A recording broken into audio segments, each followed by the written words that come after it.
guys, welcome back to my channel. My name is Esther and I'm your registered nurse, and today I am going to be answering one of the most common questions that I receive on various platforms on Facebook and other social media platforms.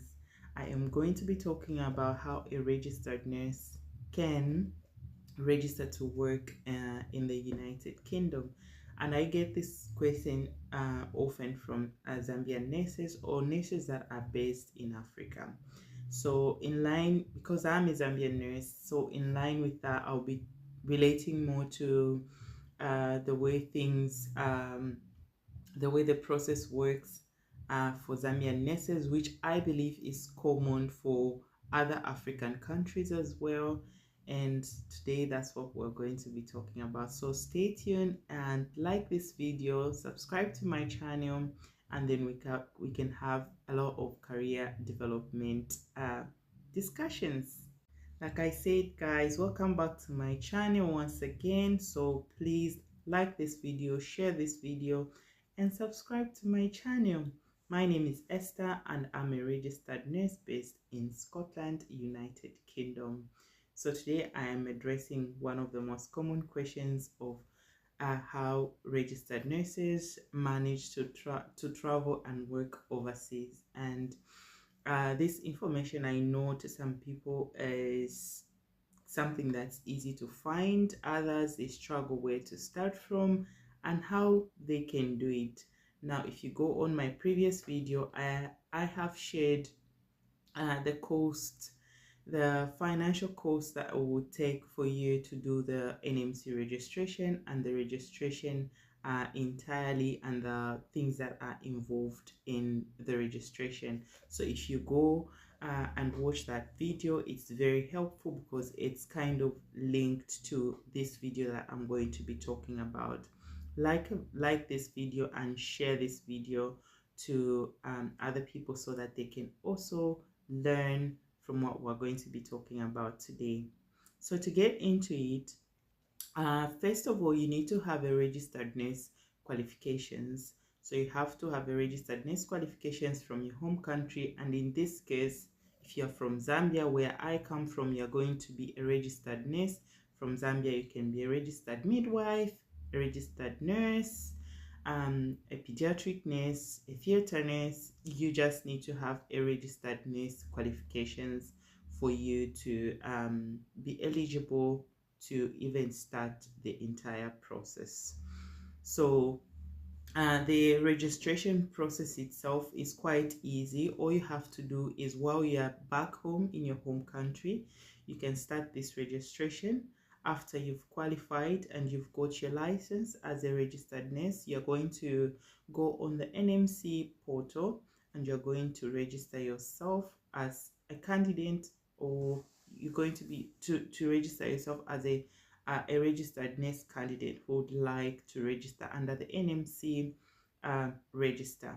I'm going to link all the links in this video so that it helps you to just click and then try and go and find out what the NMC registration and the process of registration is all about. So I'll link that the links that I'm going to be talking about today, I'm going to be linking them in this video. So just pay attention to what I'm going to be talking about.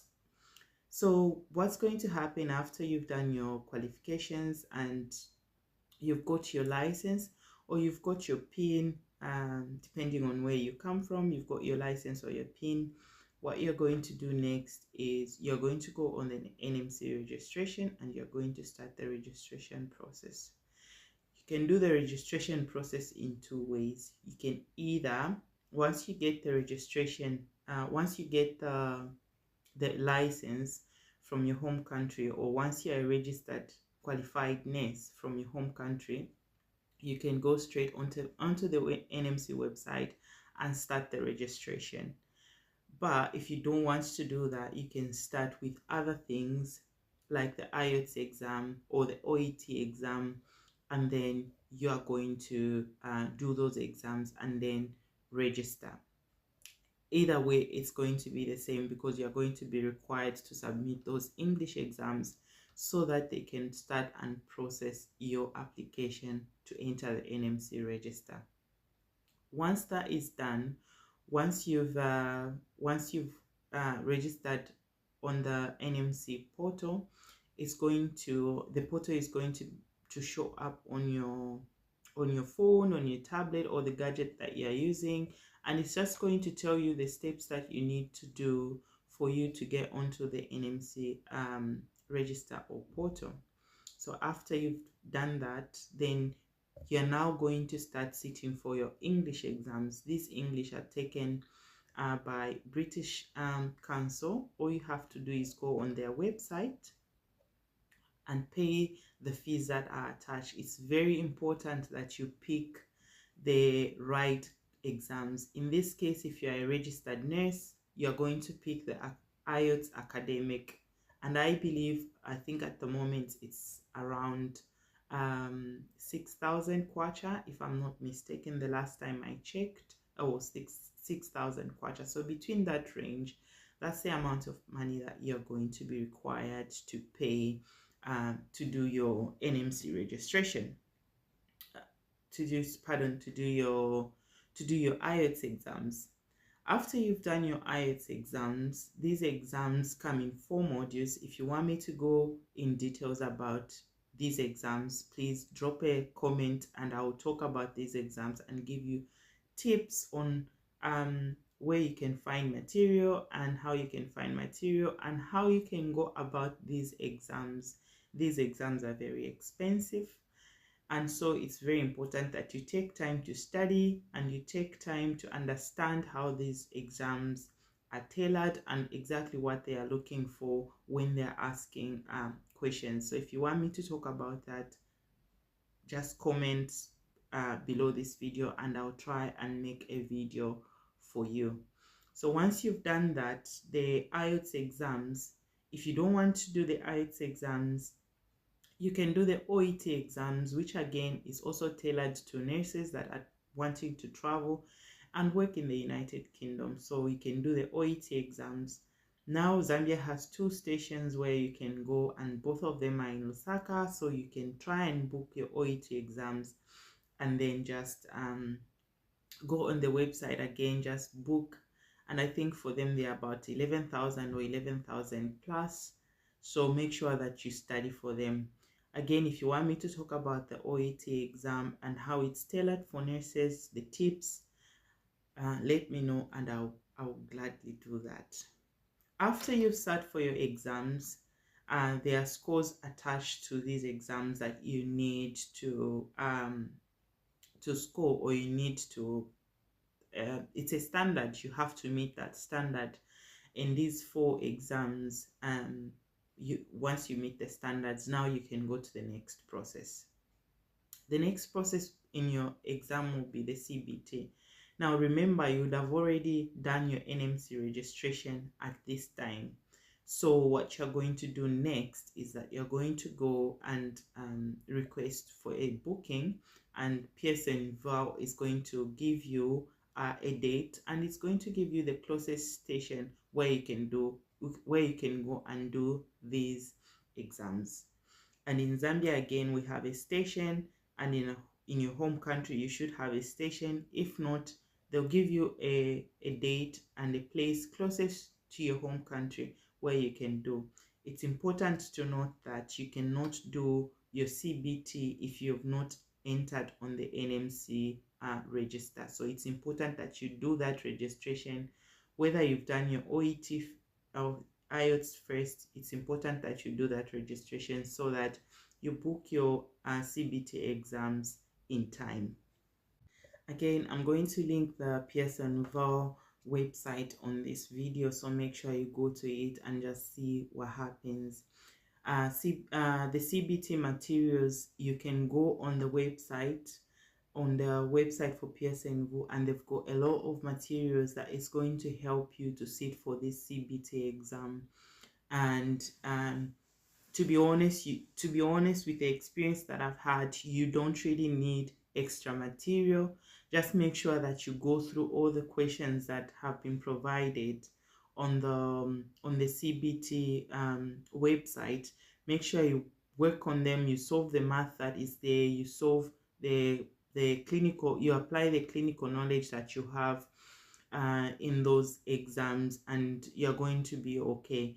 And also make sure that as you answer these, you kind of when you answer the questions, or when you're finding material to answer, it's related to the questions that have been asked on the website. That way you just kind of get the frequency of answering your questions very quick and very fast, so that you understand the questions and the concept of what they're trying to ask you. The CBT again is divided into two parts. So you've got the numeracy and you've got the theoretical part. So if you want me again to talk about that, and if you want me to help you, I'll link the link below, and you can talk to me about what you want me to talk about in terms of CBT and how the exam itself is tailored. This is a computer-based exam, and it should be in your home country or the country closest to you, where you can go and sit for this exam. In my case, where I come from, Zambia, you've got a station in Lusaka where you can go and sit for this CBT and then clear your exams. So after now you've done your CBT, you've done your NMC registration, you've done your IELTS or OET, you've done your CBT, then now you're going to start looking for jobs that have a sponsorship license on them. Right now it's a little bit tricky because there's a lot of legal issues that pertaining to overseas nurses. So it's very important that when you're trying to look for jobs, you look for specific jobs that are trying to look for sponsorships.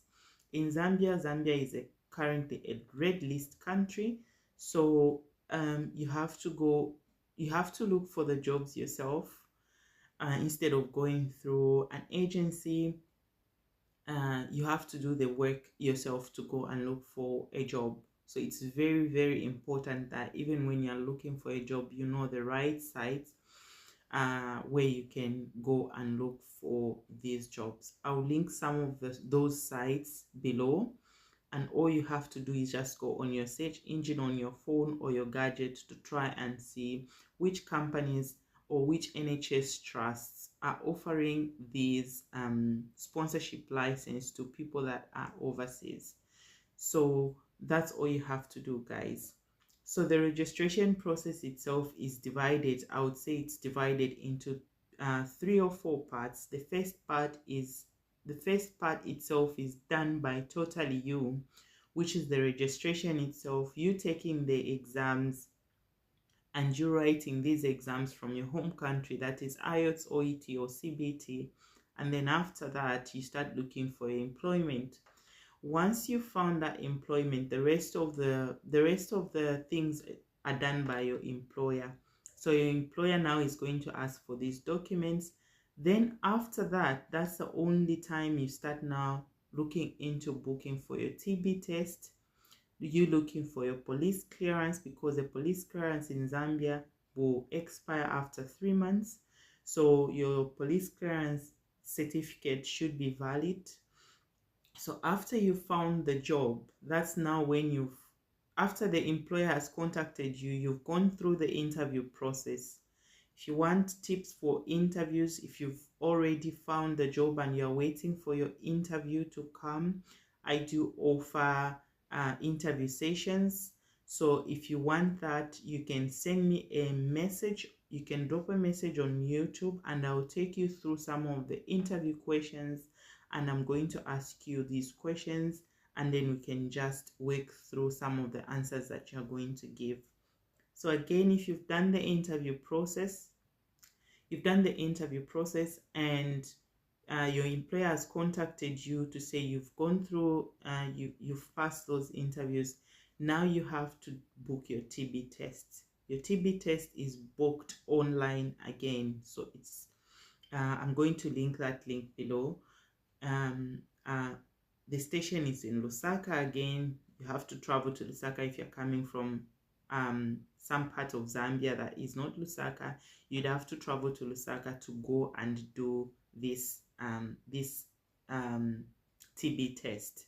Once you do the TB test, it's going to take you about 24 hours to at most 24 hours at most for you to get the results. So you can either wait in Lusaka, or the results can be emailed, can be mailed to you to your home. It's easy. I would say it's easier for you to wait than to travel back or to try and get them via postage. So make sure that you get those results, and those results should be scanned to your employer. And the employer now, that's in stage 2, the employer now is going to start doing and processing your certificate of sponsorship. They're going to apply for this certificate of sponsorship to the home office, and you do not have to pay for this. I'll repeat, you do not have to pay anyone for a certificate of sponsorship. That's the employer's duty. The employer handles all that, so you don't have to pay any employer, you don't have to pay any agency, you don't have to pay anyone for you to get the certificate of sponsorship. Basically, you just wait and submit all the documents that you have on yourself, and send them to your employer. Your passport, your NMC portal transcript, or a screenshot of the NMC portal to see where how your process is going, your IELTS certificate or your OET certificate. You can also send out your TB certificates and other documents like police clearance and other documents that the employer might want you to send, including your school certificate and also your license, your current practicing license from your home country. So these are some of the things that you are going to do. After this, now the third process will be now for you to prepare for your travel. Depending on the country where you're going to, the employer will give you some highlights, some culture aspects for you to read, some things that you basically will need to know beforehand as you reach the country. Most employers will book for a flight for you, and after they've booked for a flight for you, they're also going to give you accommodation. Depending on the agreement that you have, they'll give you accommodation for either 1 month or 2 weeks, and so on and so forth. So the employer will do that for you. Some employers will give you stipends, like money as you arrive in the country, just to get you by and get a few things as you come, because they understand the process of moving is quite tedious and it's financially straining as well. So the employer will also give you some money or some type of stipend to kind of just help you through you starting in a new country. So after now you have traveled and your employer has collected you from the airport and you've gone to your accommodation, you've had the rest. The next part in the process, which is the third part in the process of you becoming a registered nurse, is now going to be you sitting for your OSCE exam. OSCE exams are structured exams, and these will be taken in the country and where you're going to be working from. So in this case, if it's United Kingdom, they're going to be taken in United Kingdom. This is a structured exam, and it's very, very bulky. It's important that you prepare for it adequately. And it's also important that you know exactly what you're going to be asked for during these exams. And also it's important for you to get adequate knowledge of the equipment that you're going to be using. Now all this is arranged by your employer. Your employer is going to either enroll you on their program, where they are going to give you this knowledge and this knowledge about equipment that you're going to likely face in your exams according to the department where you're going to be working from. So if you're a midwife, they'll probably give you midwifery material. If you're an adult nurse, they'll give you adult nurse material. And also the employer will also link you to the station or the university where you're going to be taking these exams from, because you need to go and take these exam physical. They're physical exams. That's why they are structured exam. The exams have 10 stations. If you want me to discuss about OSCE, we do offer, or I do offer this program to some of the nurses who are within my my community, and they have benefited, just to give them a head start and know what they are going to be expecting during these exams. So if you want tips, if you want me to go through with you through some of the procedures that are done, and if you are somebody that will require that, you can inbox me, or you can drop a comment and I will try and respond to you via a message. So once that is done, once you have been prepared for that exam, which if you're in an NHS trust, you're going to take about 4 weeks just to get ready for that exam. They are very bulky, they are very tedious, and they are very straining. You need to be resilient, because it's not possible. It can be done. We've done it. If people have done it, you can also do it. So that's for the structured exam. Once those exams have been completed, you're going to wait for your results.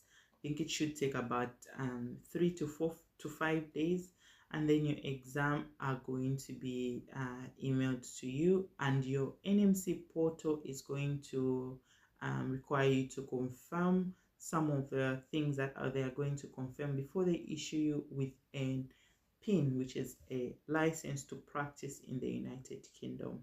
So like I said, this process is divided into 3 or 4 parts, if I'm not mistaken. The first part is totally done by you. No one is going to do it. It's you who's going to do it. So make sure that if you are going to do it, you prepare your mind, you prepare your notes, and you prepare yourself to travel to places that will require you to travel, and also just do these exams. The second part is going to be you looking for jobs, and once that is done, you're going to go through the interview process. Once that interview process has been achieved, then the employer will take it up and start processing your certificate of sponsorship, which you do not have to pay for.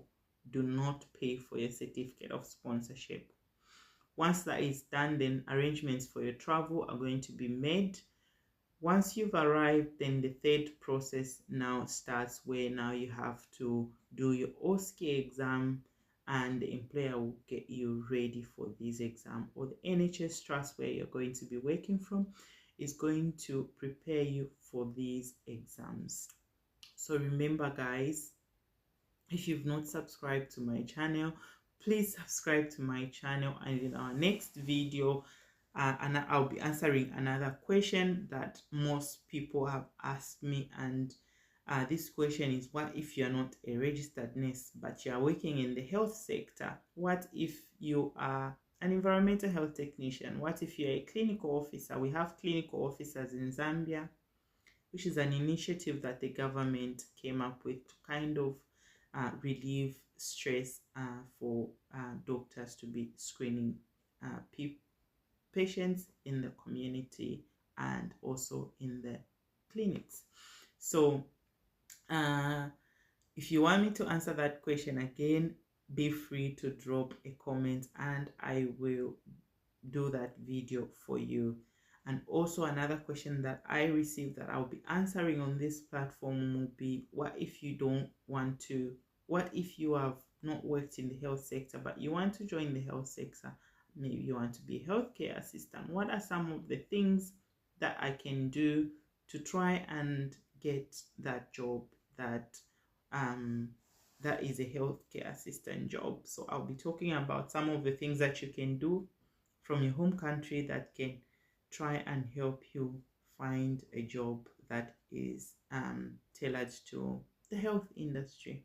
So guys, make sure you subscribe to my channel and also follow these steps, and I'll link all the links below and some of them links that can take you to job sites that offer certificate of sponsorship for overseas nurses from everywhere. So guys, make sure you subscribe to my channel, like this video, share this video, and bye.